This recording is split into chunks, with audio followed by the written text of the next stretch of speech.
Thank you. So I am going to use this one. Thank you very much, Federico. Y muchas gracias a todos los colegas de GESI por organizar esta conferencia fantástica. I am going to stay close to this microphone because I don't want to lose it. So I won't prance around the stage in dramatic fashion, but I'm very happy to be here on behalf of the Agreement on the Conservation of Albatrosses and Petrels, or ACAP. And my talk is about celebrating 20 years of ACAP. And the agreement entered into force on 1st February 2004. And a brochure has been prepared to celebrate this fact. And miraculously, this afternoon or this evening, it should appear in the ACAP website. So you can look in the website and find much more detail than what I am going to present today. So what I'm going to talk about in this presentation are what the threats are facing ACAP species, what ACAP and its parties have achieved in addressing those threats, challenges that we continue to face, and new challenges as well. And then I'll talk a bit also about the origins of ACAP, how it developed, and just so as to not end on a depressing note, I'll also talk about opportunities that lie ahead. And as Federico outlined, I am a specialist in languages and literature, diplomacy, and international relations, not science. So I will, of course, talk a bit about some scientific matters, but later, if anyone has scientific or technical questions, I might just call on ACAP colleagues here in this room to answer those. We have a very clear and precise objective, as you can see here, to achieve and maintain a favorable conservation status for listed albatrosses and petrels. And to achieve this outcome, we obviously need a multilateral effort. It's not enough for just one state or entity or organization to be dedicated to the conservation. We need, well, ideally the whole world involved in this endeavor. And beneath this broad objective, I would say if we have one main aim, the one that would bring the best results for the birds would be to have the up-to-date ACAP recommended best practice for mitigation measures for seabird bycatch adopted by all ACAP parties, international organizations, other countries and fishing entities, and all whose fishing activities threaten seabirds. Unfortunately, that's not the case at the moment. In fact, albatrosses and petrels are facing a conservation crisis.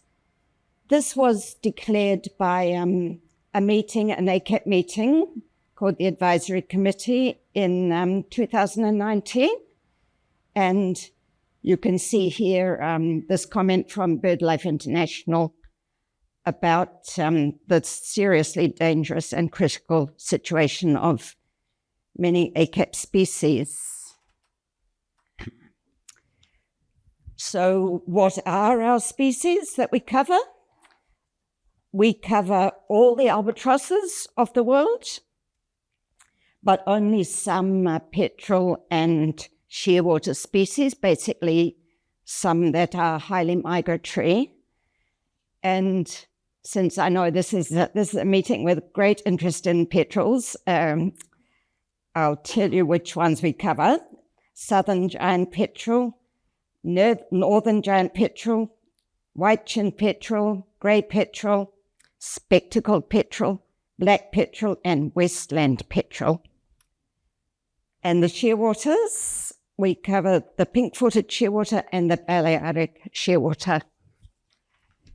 And we do have a procedure for adding new species to our list, which is called Annex 1. There are various criteria for this, and parties can present a case for adding a particular species to the list. And then the meeting of the parties, which is the dominant ACAP body, makes a decision on the matter. And as you can see here, most ACAP-listed species are categorized as threatened or near threatened on the red list, the IUCN red list, including 3 critically endangered, 8 endangered, 10 vulnerable, and 7 near threatened. And only 3 of the 31 species listed are categorized as least concern. And we have a lot of information on our website about the species called species assessments and species summaries. So what are the threats facing albatross and petrels? I think probably everyone here knows that fishing operations are by far the biggest threat to ACAP-listed albatrosses and petrels, as well as to many other seabirds as well. And we've heard a bit from other people about the nature of this threat. Hundreds of thousands of seabirds are killed every year in fishing operations. The main threats to seabirds come from long lines and trawl vessels. Long lines stretch kilometers and can catch albatross and petrels who try to seize the bait and then are dragged underwater and drown. And in trawl fishing, seabirds can be caught in nets, but also can fly into the cables that are present on such vessels.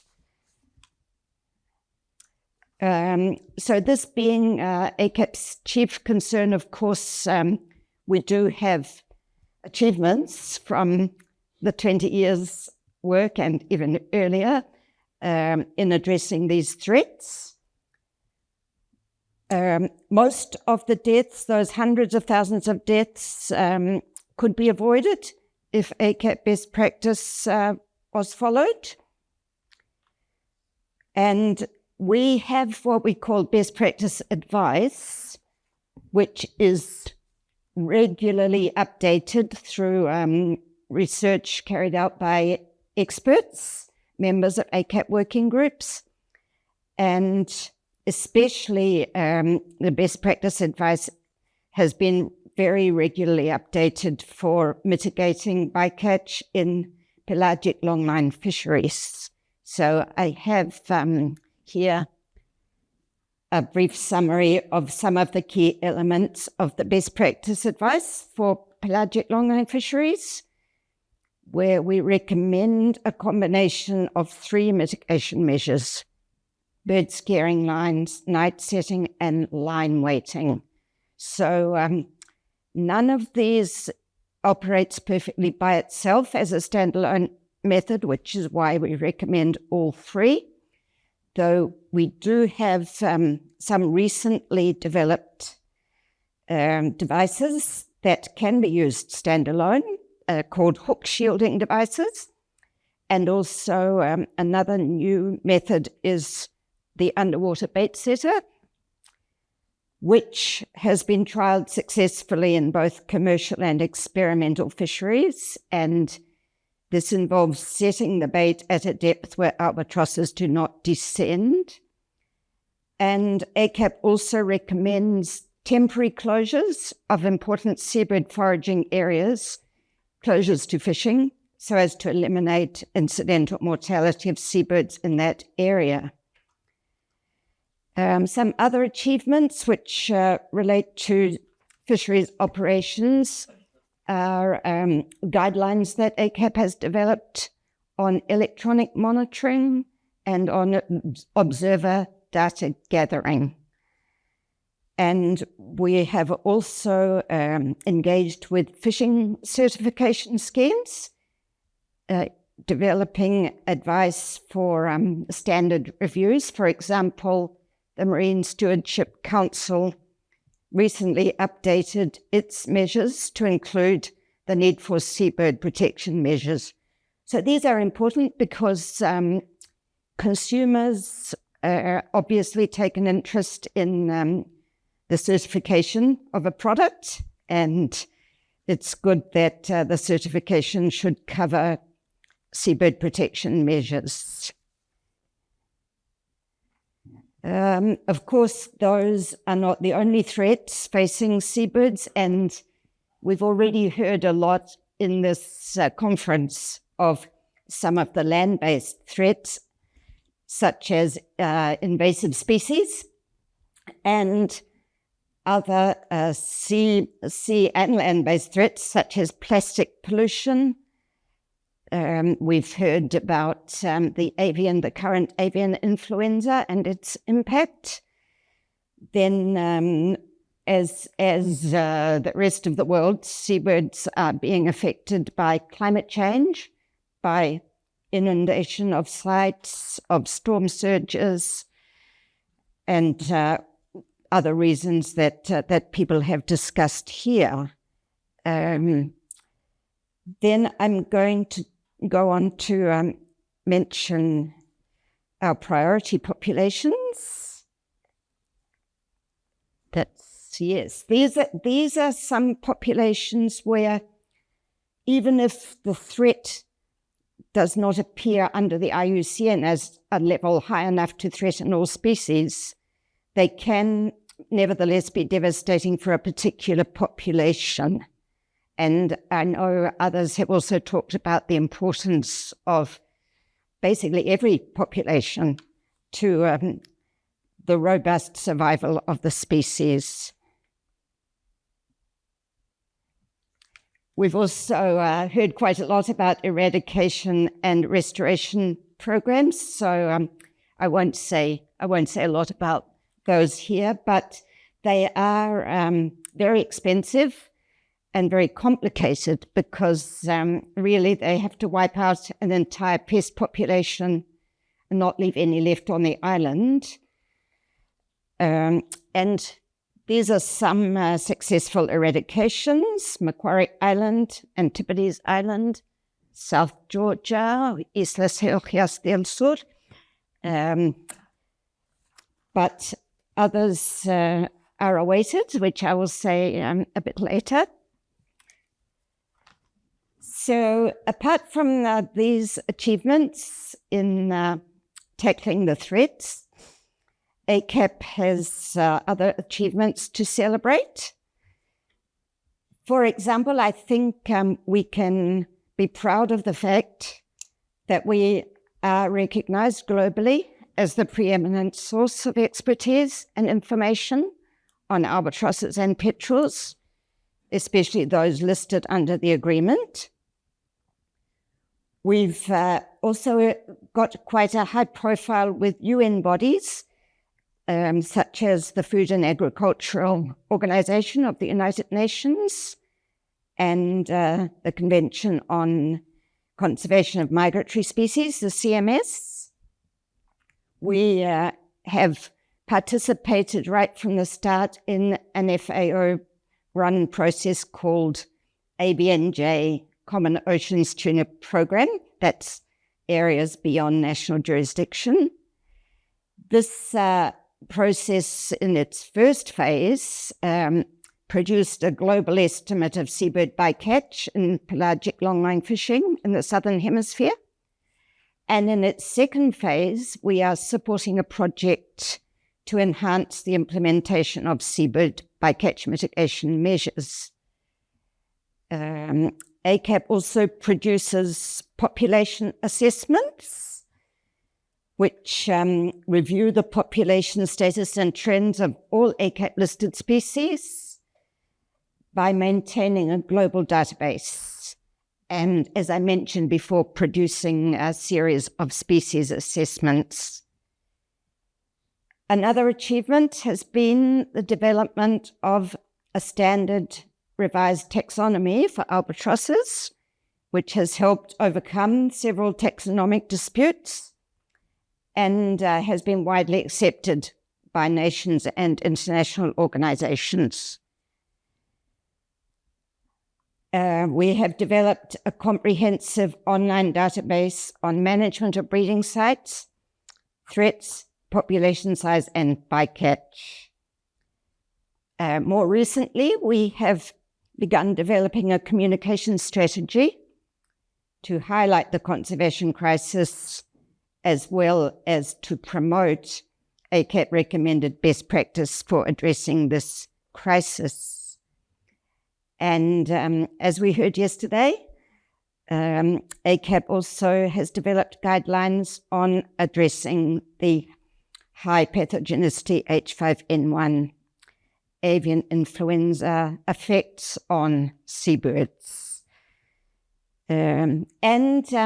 Also, this has been a fairly recent innovation. We have started to support initiatives that assess socioeconomic factors that may prevent the adoption or implementation of seabird bycatch mitigation measures and other protective measures. This has some relationship to what we've been hearing from others about community-based engagement, because obviously the various communities, including fishers, locals, they need to understand why we have these recommendations and what the impacts of them are, or perhaps the impacts of not following them are.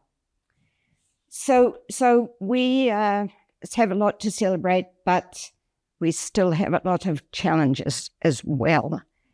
As we can see here, despite all these efforts over 20 years and beyond, many ACAP-listed species are in decline. For example, the annual count of breeding Antipodean albatrosses has halved in the last 20 years, and this is not atypical. Populations of over 40% of the 31 ACAP species have decreased over the last 20 years.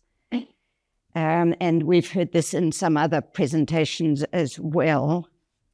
Another challenge is that we produce this best practice advice, and elements of our advice have been adopted by ACAP parties, other governments, regional fisheries management organizations, but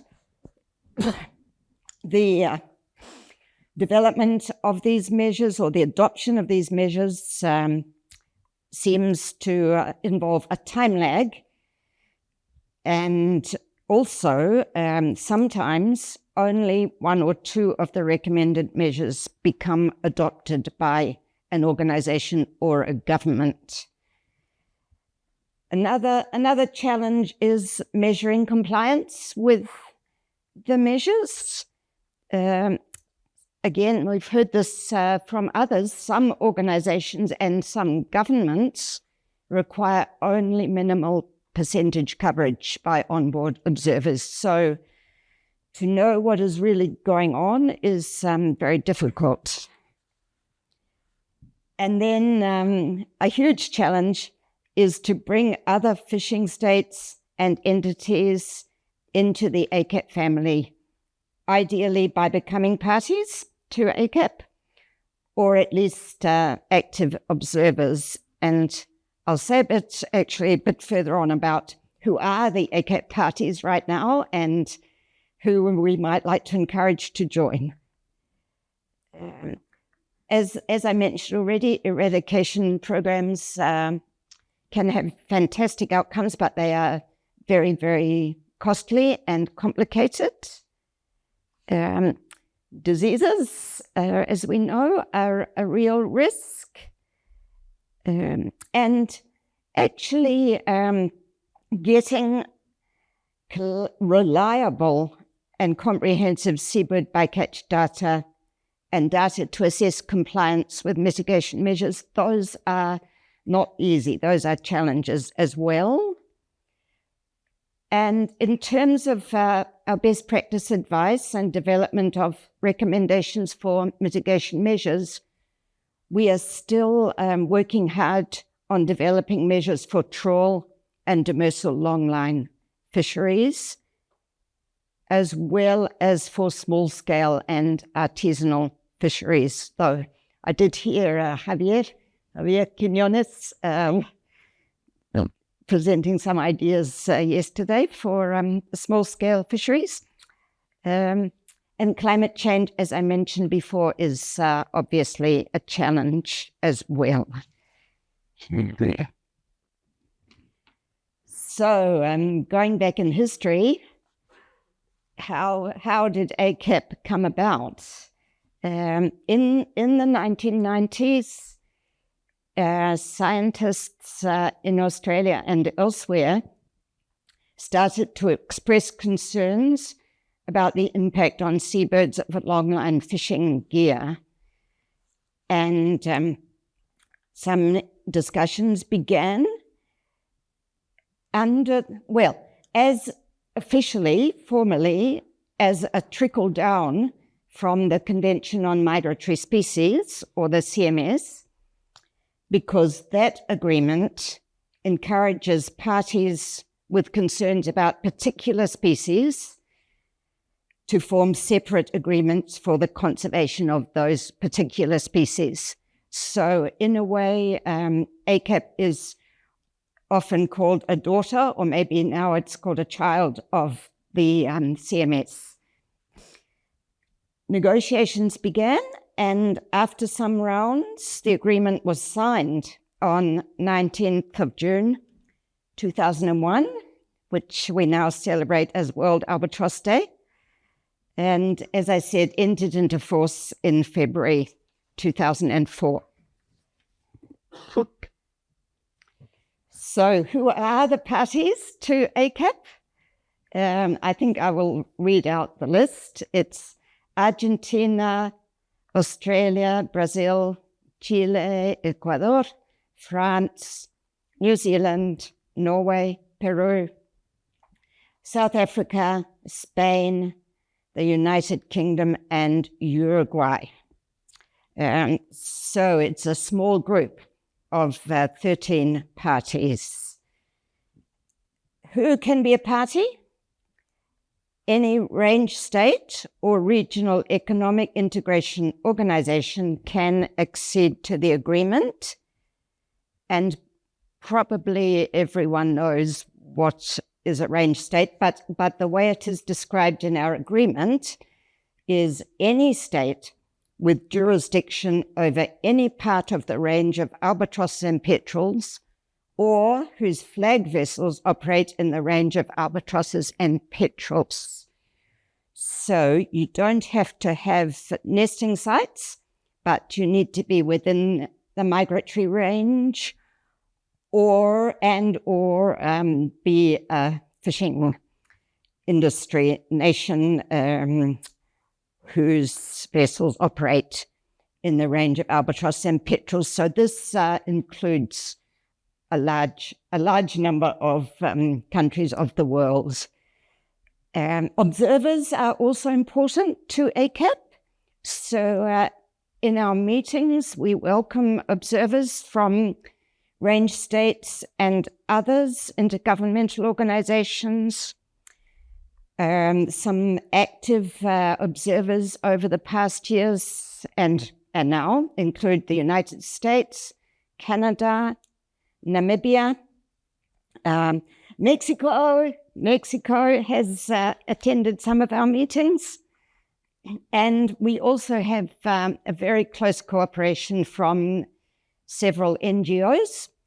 For example, BirdLife International, including its Albatross Task Force, the Humane Society International, and the Brazilian NGO Projeto Albatrosses, plus other NGOs, including universities, from time to time participate in our meetings. And we cooperate with the Inter-American Agreement on the Conservation of Turtles on issues of mutual interest.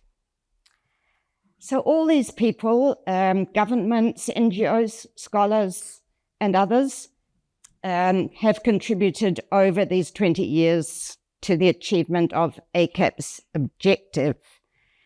But I'll just take this opportunity to say, any of you who have influence with other governments or your own governments and might be able to urge them to become parties to ACAP, please do so.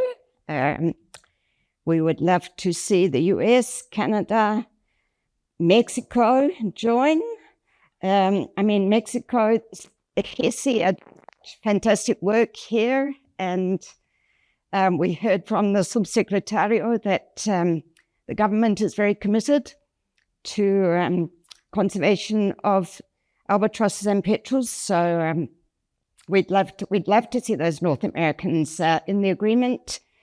Namibia, we have some hopes will be joining soon, and we would love to see Asian fisheries nations commit themselves to ACAP objectives. And as I said, our meetings are open to observers. So any country that wanted to come and find out what we do is welcome to attend. Obviously, to become a party, a country would need to make the legal commitment to the ACAP objective. There's advantages to being a party. Of course, you take part in decision-making and conversations about ACAP's purpose and objective, but also you become eligible for our grants and secondments program, which I'll mention a bit later.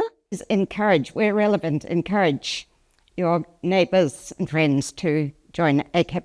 Oh, and I was very pleased to hear from Costa Rica colleagues that Costa Rica is definitely developing an interest in the conservation of albatrosses and petrels. So it would be great to see somebody from Costa Rica attending our working groups and advisory committee. Right, well, tackling the issues.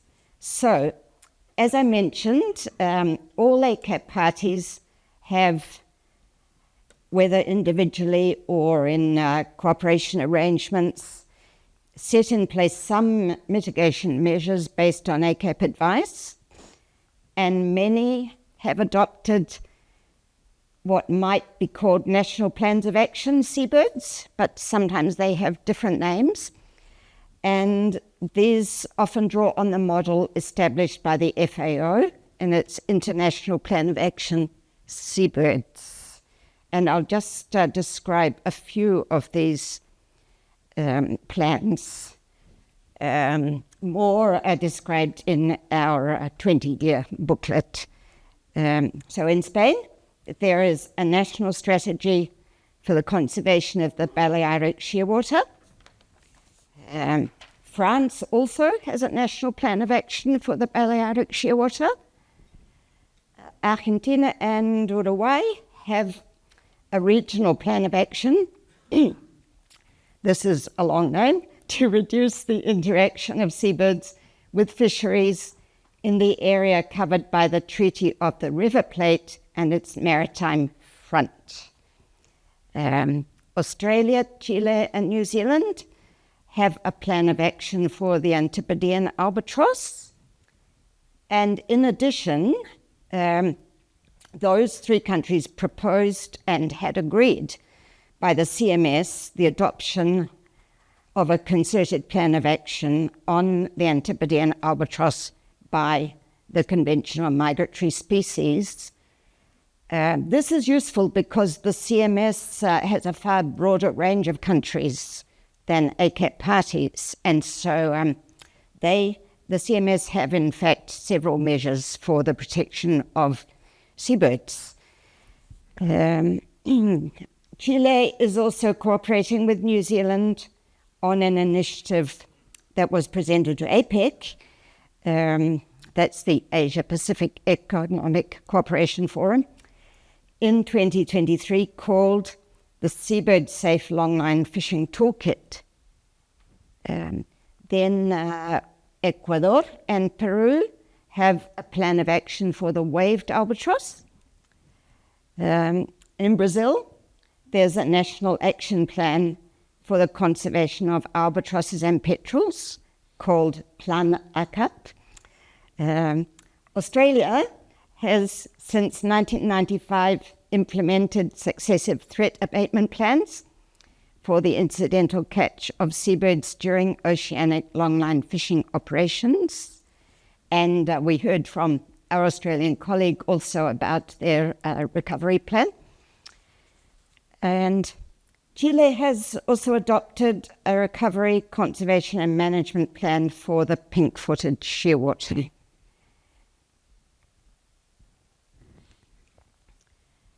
And here are a few more examples of achievements by ACAP parties. France reports that at the national level, 100% of authorised vessels have a fishing effort observer on board. Also, at the national level, effective bycatch mitigation measures are in place on all authorised vessels. South Africa has a wonderful story. They report that a notable achievement was the adoption of deployments of twin bird scaring lines in the domestic demersal trawl fishery, leading to a 90% reduction in albatross and petrel mortality. New Zealand has developed a comprehensive seabird tracking program across all ACAP-listed species that occur in or visit New Zealand, which is quite a few of them, to better understand their at-sea threats. And Norway reports on its efforts in the CAMLA context, that's the Convention on the Conservation of Antarctic Marine Living Resources, CAMLA. Norway is developing mitigation measures to prevent seabird mortality in continuous trawl fisheries using net monitoring cables. Peru, together with New Zealand, has recently adopted a project to mitigate the bycatch of albatrosses and petrels in the artisanal longline fishery, targeting sharks, thus adapting traditional mitigation methods to the real-life situation in Peru. And we heard about this from Javier.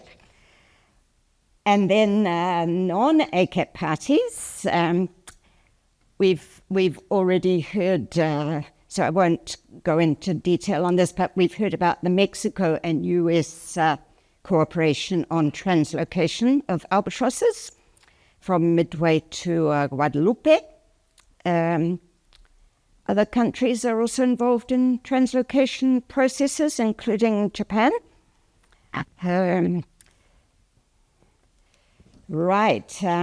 Another thing that we've put a lot of emphasis on in ACAP is multilateral engagement, which is to say involvement with organizations that cover a range of countries.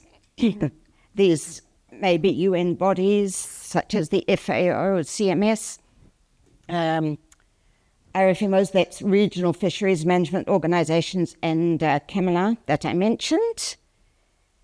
There's really a huge array of threads of responsibility for protecting the marine environment and ecosystems, and ACAP can't really engage with every single one of them, but we are do have a big network, and it's mainly with RFMOs, Fisheries Management Organisations, and CAMLR.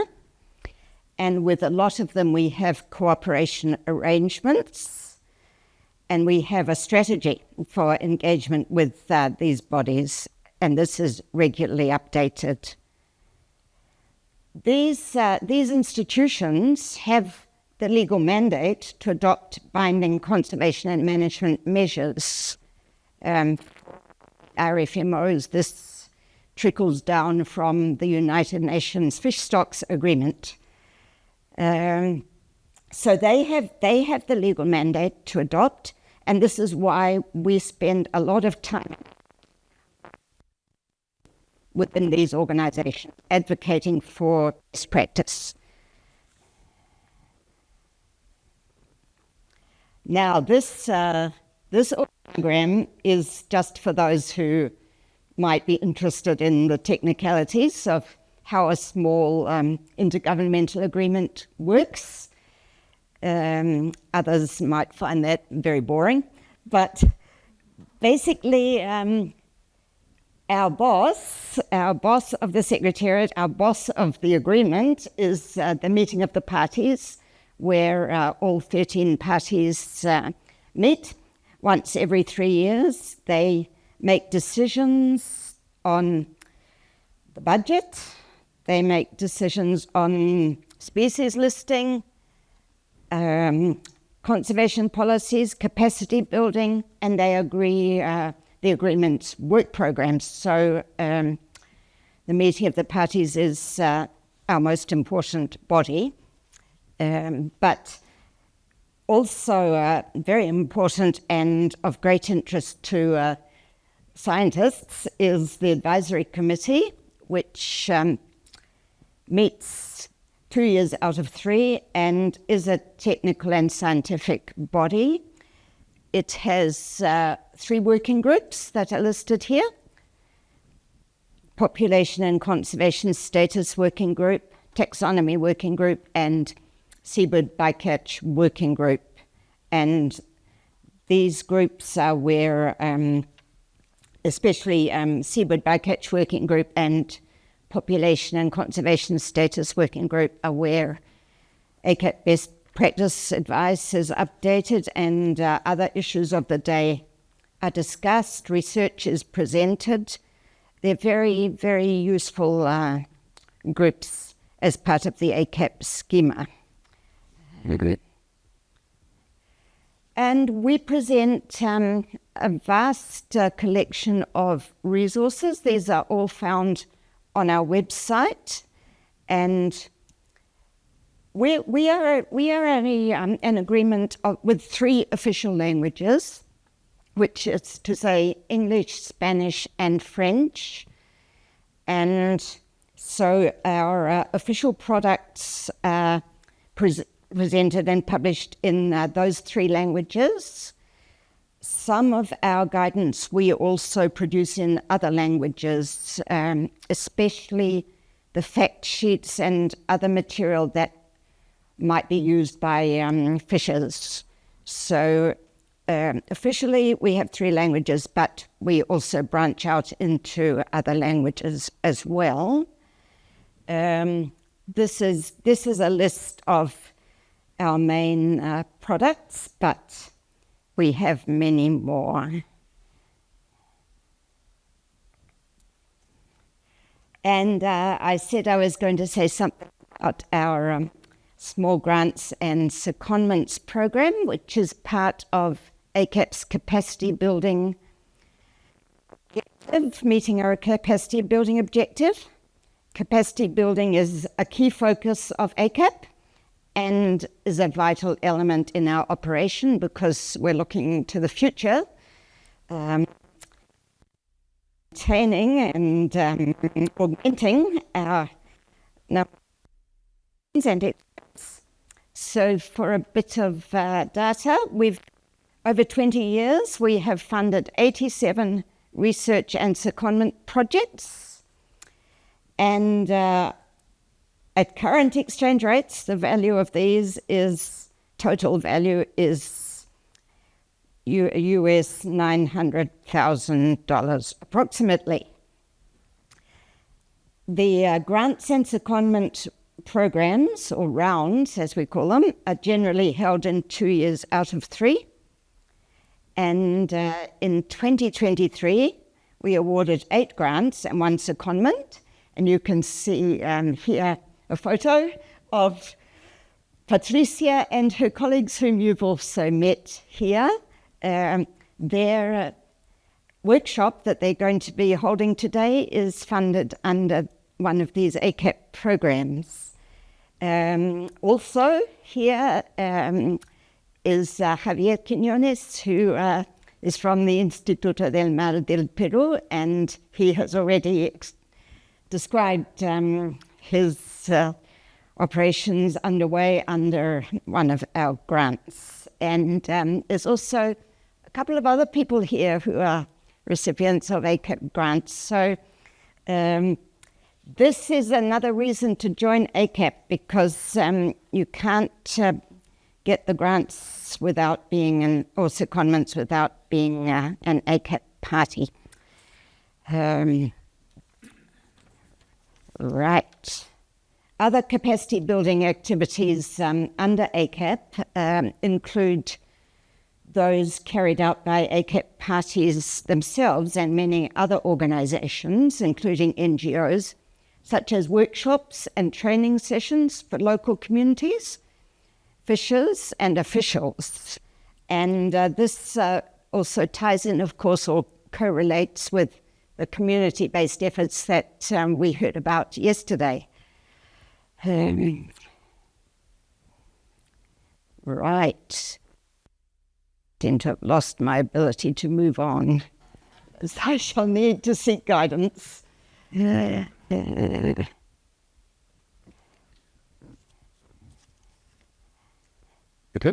Okay, thank you.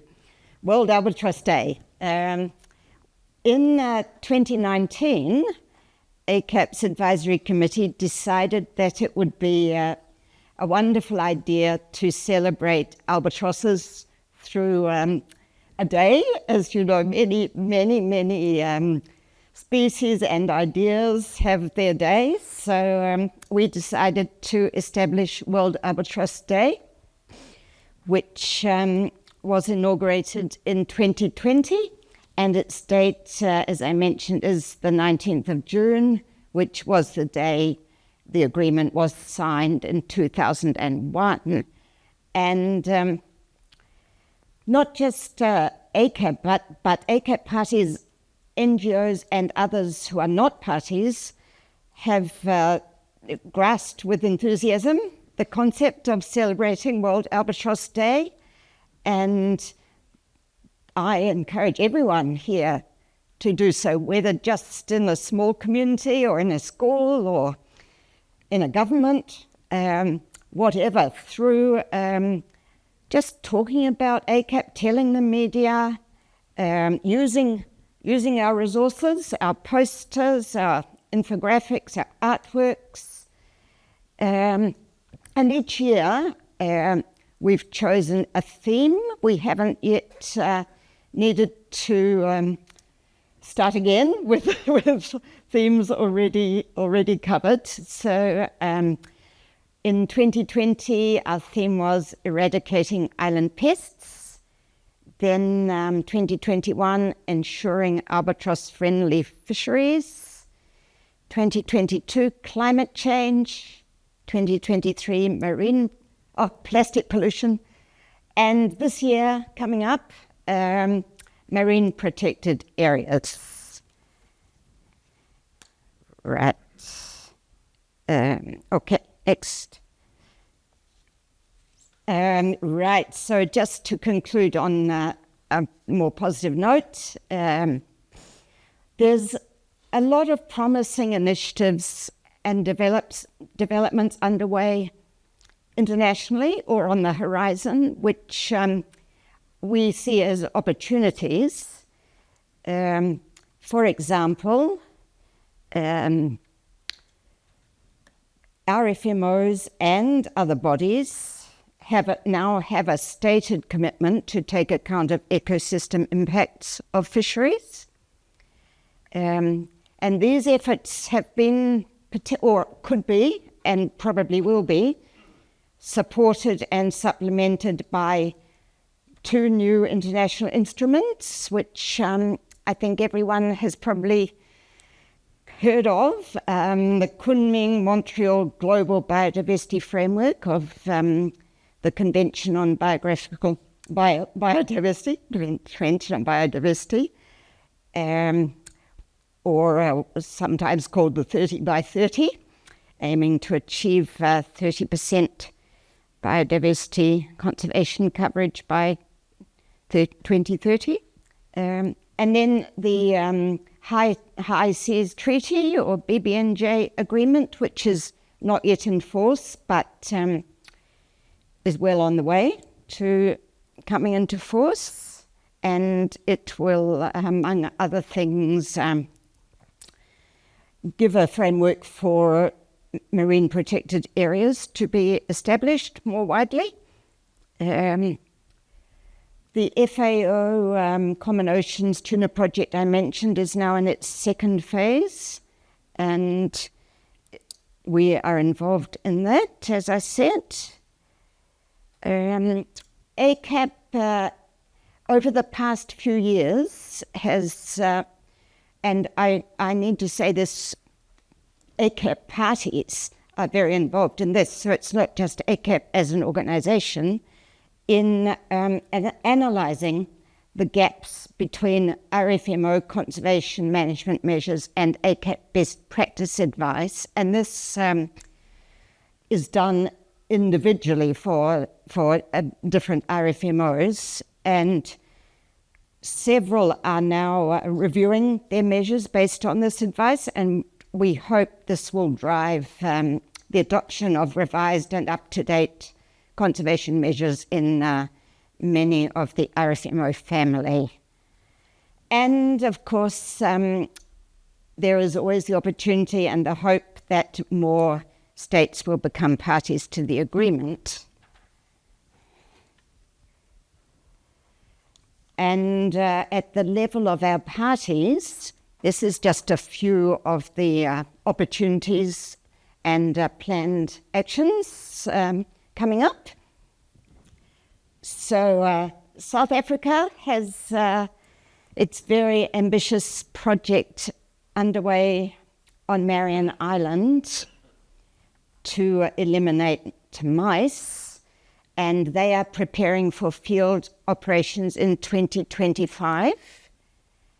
And for those who would like to support this, they have something called Mouse Free Marion Sponsor a Hectare, whereby anyone in the whole world can donate about $100 Australian, towards the Mouse Free Marion project. As you can see their website there, so you just need to go online and generously donate. Amsterdam Island, I mentioned, in the French sub-Antarctic, its eradication program is planned to begin this year. And New Zealand plans to carry out additional eradications of introduced predators from the main Auckland Island. The UK intends to make another attempt to eradicate house mice from Gough Island. The first attempt was not successful, but they are planning to try again.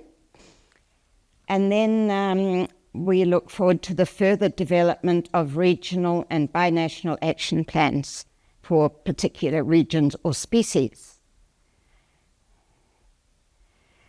And so to conclude, this is my own words here, I and the ACAP Advisory Committee Chair in our 20-year anniversary publication comment as follows: ACAP's influence will increase if we can expand the community of champions for albatross and petrels. Of course, that's what we're doing here in this meeting as well. Since albatrosses and petrels travel far out to sea, For some, they are invisible birds, and their plight is little known. ACAP's newly developed communication strategy will increase awareness of these spectacular species and highlight what can be done to end the conservation crisis. We all have a role to play in this vital endeavour. Well, obviously, those attending this meeting don't need the propaganda, but if you can take the message far and wide, that will be fantastic. So that's it. I don't know if I left any time for questions, but thanks for the opportunity. Make it.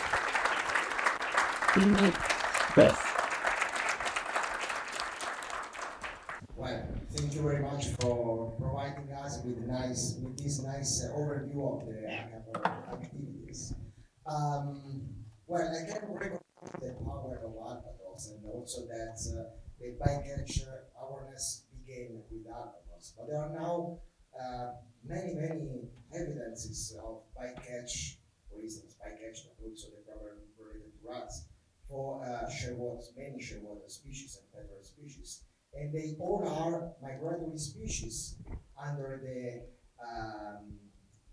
CMS because they cross border between countries.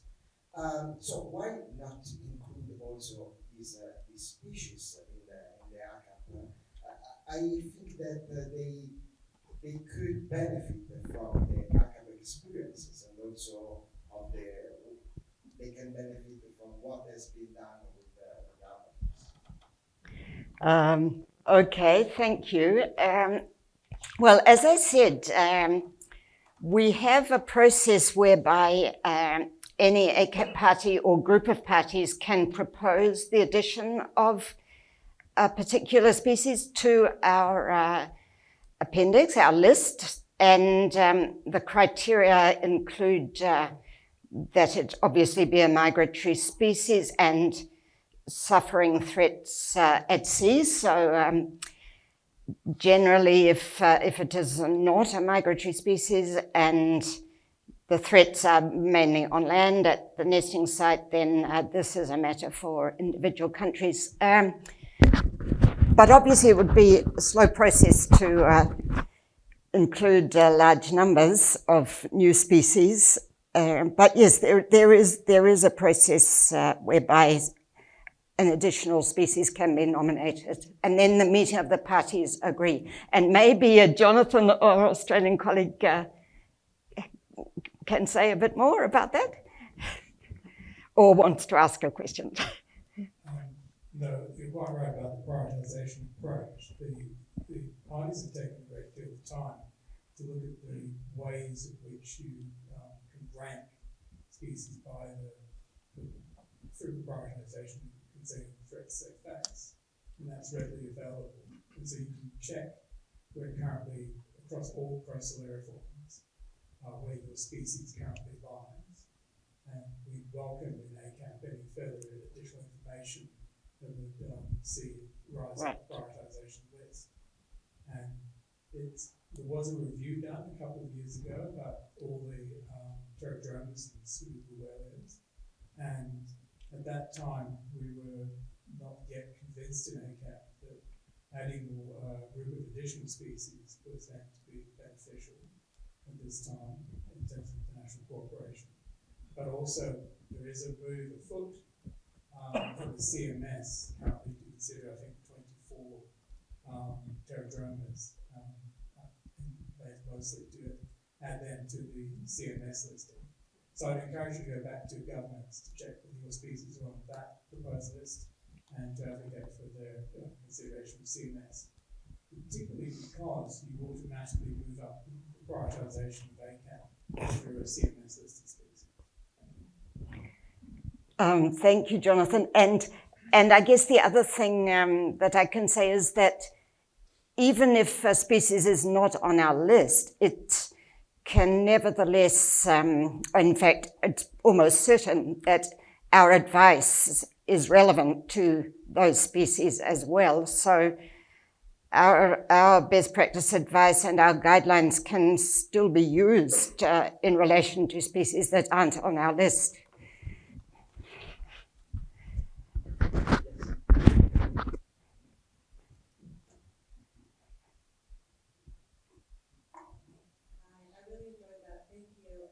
You mentioned wanting to have more parties, especially North American parties.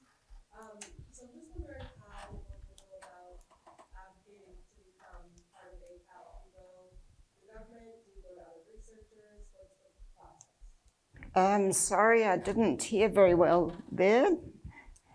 Did you hear, Federico?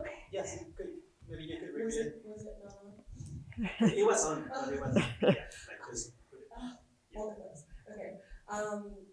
We were talking about wanting to add more parties, especially North American parties.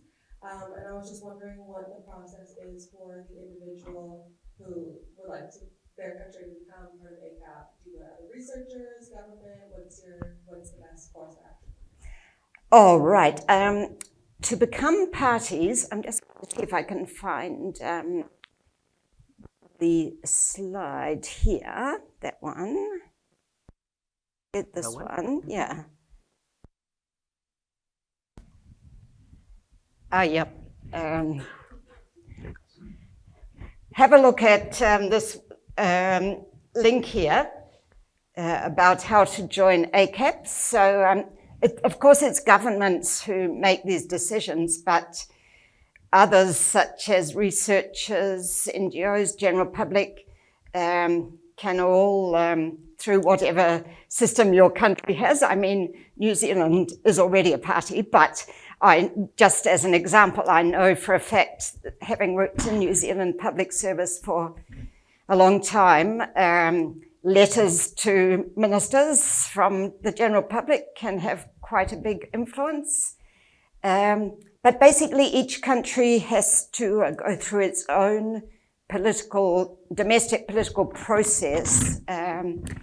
I think it's fair to say this is one reason why it's quite difficult for the US to join, because, US colleagues will know this better than me, but there seems to be the need to go through the Congress and the Senate, and then by then somehow, or before that's completed, there's been another election for the Congress and a whole new group of people need to agree.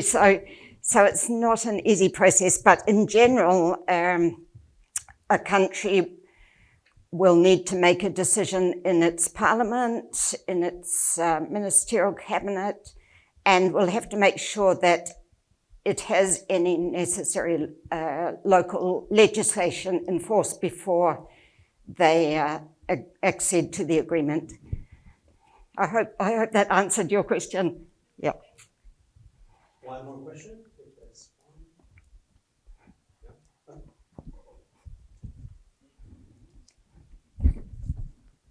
Thank you. That was a really accessible overview of something that seems rather complex and generalist to the listeners. I was just wondering about trawl bycatch. We've talked a fair bit about longlining and mitigation measures that are used, outreach, tools for fishers, all that type of thing. Trawl mortality is occurring, obviously. There's more and more evidence of that. It's not just poor quality prey, it's also mortality in trawl fisheries.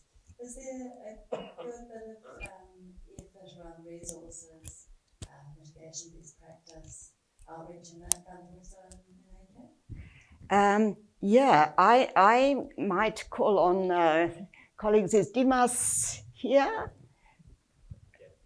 Yes. Basically, as I understand it, we do have ACAP best practice advice for trawl fisheries, but it needs further investigation and additional material added. So, but I don't know if anyone is here of the ACAP family who could say more. Maybe not.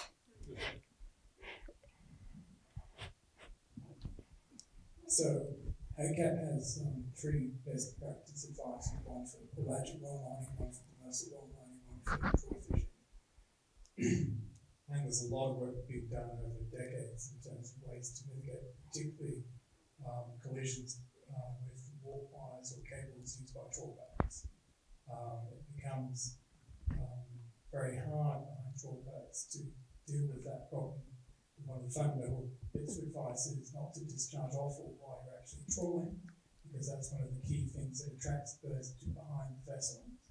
There's been a number of technologies developed to also mitigate where you have third wires, so net monitoring cables, and also to have the variety of devices to keep birds from coming to the rear of boats is quite spectacular, I think. They're not yet at the stage where we actually can define best practices other than bird scaring ones, but we're at the stage where there's such a variety of different things that provides a range of opportunities. So recently, for example, in my country, they've included using water sprayers, because apparently a bird that lives in the aquatic environment doesn't like to get sprayed upon. And secondly, we've also developed a device which can bring these cables coming out of the back of the trawl down below the surface of the water. So they're no longer representing a collision with school birds. But it is a work in progress. I did want to say one more thing before we finish. I was thinking during the course of this conference about what's next. And I have two things I'd like to provoke you to do before you come back in 4 years' time with your next set of papers. I'm particularly interested to see who's going to come forward first with some artificial intelligence species identification processes and protocols. This is precisely an issue that affects the rollout of electronic monitoring. Because when you capture video footage of birds who are at sea for very long times, the processing of these data will have a real-time link between the event and any consequence for the operator is far too distant because of the time lag. The second thing is, across the southern hemisphere and across the northern hemisphere, we're trying to decarbonise. One of the main ways we're looking at decarbonising, which allows you to get energy during the night, is by using offshore wind farms. The collision risks, the barrier effects, and the displacement effects on seabirds are largely unknown in terms of the coastal area forms, particularly in the southern hemisphere, and for albatrosses and petrels in general. If you're going to put tracking devices on birds in the next 4 years, please look to technologies and techniques allowing you to identify flight height and other flight characteristics, as well as alternative ways to monitor, track, and detect the proximity and responses of birds to structures in the marine environment, which will be offshore wind farms. And the way to imagine this is we're basically industrializing large-scale marine spaces for the purpose of decarbonising your communities. And there's a balance here, and we're concerned in Australia about the trade-offs for already great species. Thank you. Thank you, Jonathan, for that provocation. So we finished, Christine was our last keynote speaker, and it was great to have her because we really wanted to have a global overview on the policy front, so that was great. Thank you, Christine. Thank you. Thank you so much for our other 4 amazing keynote speakers. So a big applause for all of them, and we're gonna go for a break. Thank you. We're gonna go for a break and be back at 10:30.